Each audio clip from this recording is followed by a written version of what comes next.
बिस्मिल्लाहिर्रहमानिर्रहीम। अस्सलाम वालेकुम। Welcome back to my channel. उम्मीद करती हूँ आप सब ठीक होंगे। आज जो मैं आपसे रेसिपी शेयर करूँगी वो बहुत ही सिंपल और सिर्फ 3 इंग्रेडिएंट रेसिपी है। तो चलें हम अपनी रेसिपी को स्टार्ट करते हैं। सबसे पहले यहाँ पर मैंने 4 पैकेट ओरियो के ले लिए हैं। इस तरह से हमने हर बिस्किट को ओपन करके उसकी क्रीम को सेपरेट करते जाना है और बिस्किट को हमने एक सेपरेट रखते जाना है। हमने नाइफ़ की मदद से इस तरह से सारी क्रीम को उतार लेना है और बिस्किट को साइड पर रखते जाना है।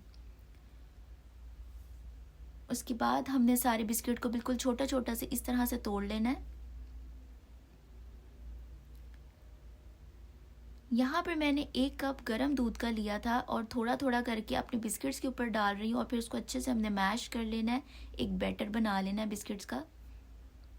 हमने दूध एकदम से ज़्यादा नहीं डालना, बिल्कुल थोड़ा थोड़ा करके डालना है ताकि हमारी जो बैटर है वो बहुत ज़्यादा पतला ना बने।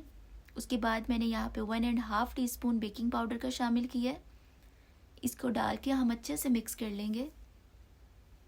हमने इस तरह से इसकी कंसिस्टेंसी रखनी है, ज़्यादा इसको ना पतला करना है और ना ज़्यादा गाढ़ा। यहाँ पर मैंने मोल्ड लिया था, उसमें मैंने बटर पेपर लगा के थोड़ा सा बटर से ग्रीस कर दिया था ताकि हमारा केक चिपके ना। और उसके अंदर मैंने अपना बैटर शामिल करके इस तरह से प्रेशर कुकर में रख दिया है।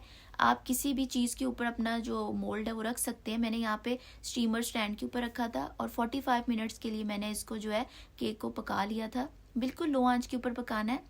45 मिनट्स के बाद जो है हमारा केक तैयार था। यहाँ पर मैंने नाइफ को उसके अंदर थोड़ा सा डालकर देखा था कि वो कच्चा तो नहीं है, लेकिन वो बिल्कुल पक गया था। केक हमारा तैयार था। अब हमने जो क्रीम को सेपरेट किया था उसके अंदर दोबारा से गर्म दूध शामिल करेंगे और उसकी भी एक छोटी पेस्ट बना लेंगे। दूध को एकदम से ज़्यादा शामिल नहीं करना कि वो बहुत ज़्यादा पतला हो जाए। फिर यहाँ पर मैंने 2 टेबलस्पून मेल्टेड चॉकलेट शामिल की है। उसके बाद इसको हमने अच्छा सा मिक्स करके चॉकलेट वाली गिनाश तैयार कर लेनी है। आप चाहें तो थोड़ा सा कोको पाउडर भी शामिल कर सकते हैं। फिर हमने बटर पेपर को हटा देना है कि यहाँ पर मेरा केक बिल्कुल ठंडा हो गया था। अब हमने उसके ऊपर जो है वो सुराख करने हैं कांटे की मदद से ताकि हम जो उसके ऊपर गनाश डालेंगे वो अंदर तक उसका टेस्ट जाए। इस तरह से ये देखिए केक कितना सॉफ्ट बना था, ये बिल्कुल हार्ड नहीं था।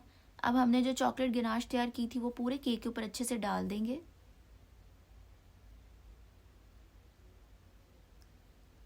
डालकर हम इसको कुछ 10 मिनट के लिए रख देंगे ताकि हमारी जो गनाश है वो पूरे केक के अंदर तक चली जाए।